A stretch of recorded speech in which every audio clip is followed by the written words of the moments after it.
Iran पर अमेरिकी राष्ट्रपति ट्रंप की 5 दिनों की धीरे धीरे डेडलाइन बीती जा रही है और ईरान के तेवरों में कमी का एक भी संकेत नहीं मिला है। 15 सूत्रीय अमेरिकी प्लान के बदले आज ईरान की मीडिया के हवाले से 5 शर्तें अमेरिका को बता दी गई, जिसमें हॉर्मुज पर ईरान की स्वायत्तता, युद्ध के नुकसान की भरपाई जैसी बातें हैं, लेकिन परमाणु कार्यक्रमों को बंद करने की अमेरिकी शर्त को नजरअंदाज किया गया है।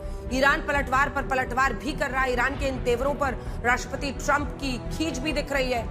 आज उन्होंने सोशल मीडिया पोस्ट में धमकी दी है कि ईरान अमेरिकी प्रस्ताव पर गंभीर हो जाए, नहीं तो नतीजे बहुत बुरे होंगे। और इसीलिए हम कह रहे हैं कि ऐसा लग रहा है कि बातचीत आगे नहीं बढ़ रही है।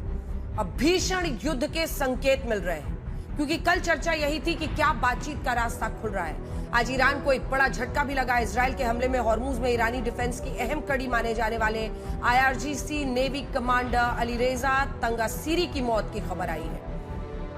बताया जा रहा है ये वही शख्स थे जो हॉर्मुज को अन्य देशों के लिए बंद करने में कामयाब हुए थे। सवाल यह है कि बीते 27 दिनों में जो संघर्ष हुआ है, क्या अब उससे भी बड़ा युद्ध होगा? क्या ईरान और अमेरिका की लड़ाई का नेक्स्ट फेज आने वाला है? ईरान झुका नहीं, क्या ट्रंप कार्ड फेल हो गया? यही आज हल्ला बोल का विषय। पहले ये रिपोर्ट देखिए।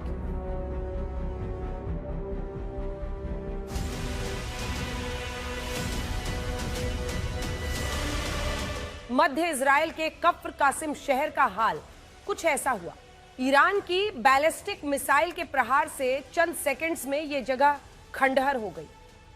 अमेरिका इजराइल के खिलाफ जैसे को तैसा कि ईरानी रणनीति सिर्फ हमलों के पलटवार में ही नहीं है, बल्कि अंतर्राष्ट्रीय राजनीति के दांव पेचों में भी है। शांति के लिए अमेरिका के 15 सूत्री प्लान के जवाब में ईरानी मीडिया पर ईरान के 5 पंच सामने आए। ईरान का 5 सूत्री प्लान है, हमले पूरी तरह बंद हों और टारगेटेड किलिंग रुके, फिर से युद्ध शुरू ना हो, इसकी बाध्यकारी गारंटी मिले, युद्ध में नुकसान की क्षतिपूर्ति हो और मुआवजा मिले, क्षेत्र में रेजिस्टेंस ग्रुप्स समेत सभी मोर्चों पर संघर्ष समाप्त हो और स्ट्रेट ऑफ हॉर्मुज पर ईरान की स्वायत्तता को मान्यता मिले।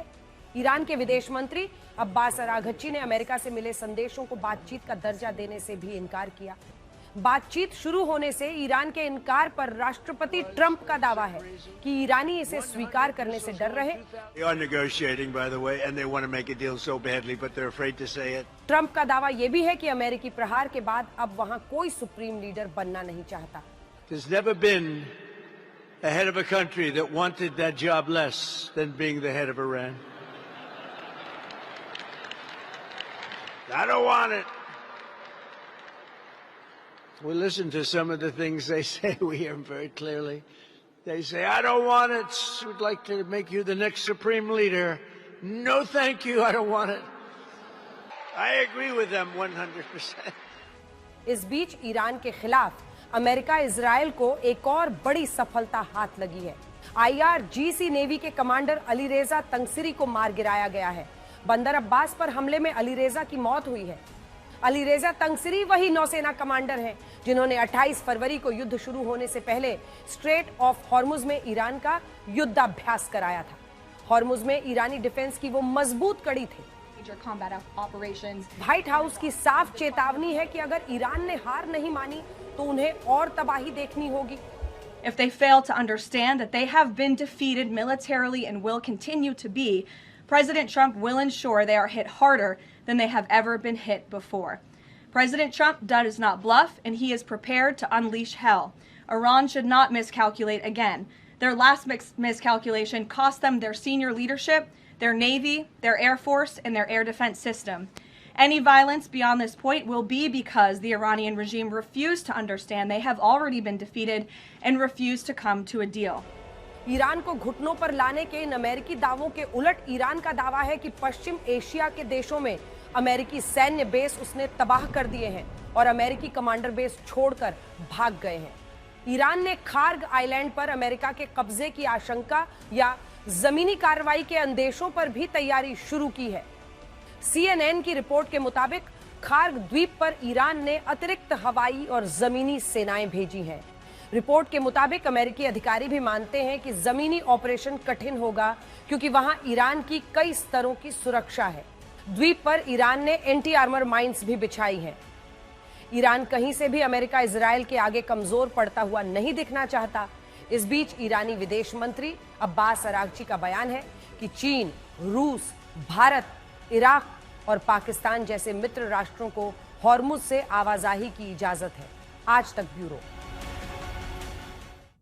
आज बड़ी बात यही है जिस पर मैं जमीर अब्बास साहब सीधा आपके पास आना चाहती हूं, क्योंकि अब ऐसा लग रहा है कि ईरान बातचीत करने के मूड में नहीं है। 5 शर्तें ईरान ने रख दी हैं। क्या ईरान को भी अब यह सोचने की जरूरत नहीं है कि युद्ध का अंत ही सबके लिए सही रहेगा? क्योंकि आप लगातार कितने दिन तक आप ये करेंगे? और अगर खार्ग आइलैंड पर अमेरिका वाकई हमला कर देता है, जो तैयारी हम दिखा रहे हैं, ये तो किसी भयानक भयावह विश्व युद्ध से कम की स्थिति नहीं होगी। जी शुक्रिया बहुत बहुत दावत के लिए। शायद इंटरनेट कनेक्शन की वजह से आपका पूरा सवाल मेरे लिए क्लियर नहीं था। मेरी आवाज आ रही है आपको? बिल्कुल साफ आ रही है। मेरा सवाल यही है कि क्या ईरान ने 5 शर्तें रखी हैं, ईरान इस युद्ध का अंत करने के मूड में है या नहीं है? ये सबके मन में पूरी दुनिया में चल रहा है।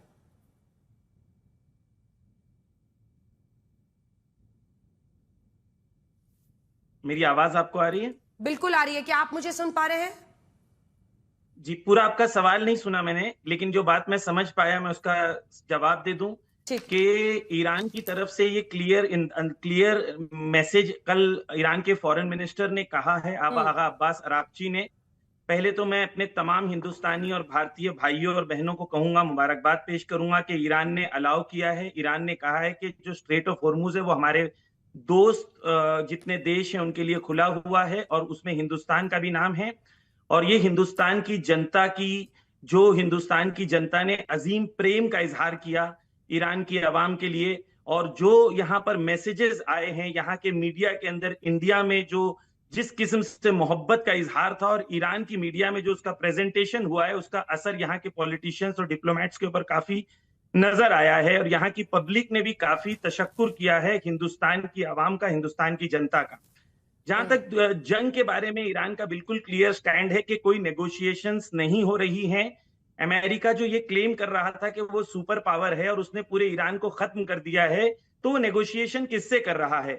अगर उसने सरेंडर करा दिया है तो सरेंडर कराने के बाद अब बात किससे कर रहा है? तो ईरान की तरफ से ये क्लियर है कि कोई नेगोशिएशंस नहीं हो रहे हैं। अमेरिका ने कई फ्रेंडली कंट्रीज के थ्रू पैगाम पहुंचाए हैं और उसके जवाब में हमने उनको, जो उन्होंने थ्रेट दिया है, उसके जवाब में हमने उन्हें होशदार भी दिया है। उनको कहा है कि अगर तुमने ये किया तो हम इसका ये जवाब देंगे। तो आगा अरागची ने कहा इसे हम नेगोशिएशंस नहीं कहते, इसे मैसेजिंग कहते हैं, कि उन्होंने मैसेज दिया था, हमने मैसेज का जवाब मैसेज से दिया है। और ये अमेरिकन वीकनेस है जिसकी वजह से वो इतनी सारी कंट्रीज से रिक्वेस्ट कर रहे हैं कि हमसे बात करिए। ये अमेरिका की स्ट्रेंथ नहीं बल्कि अमेरिका की वीकनेस है। ठीक है।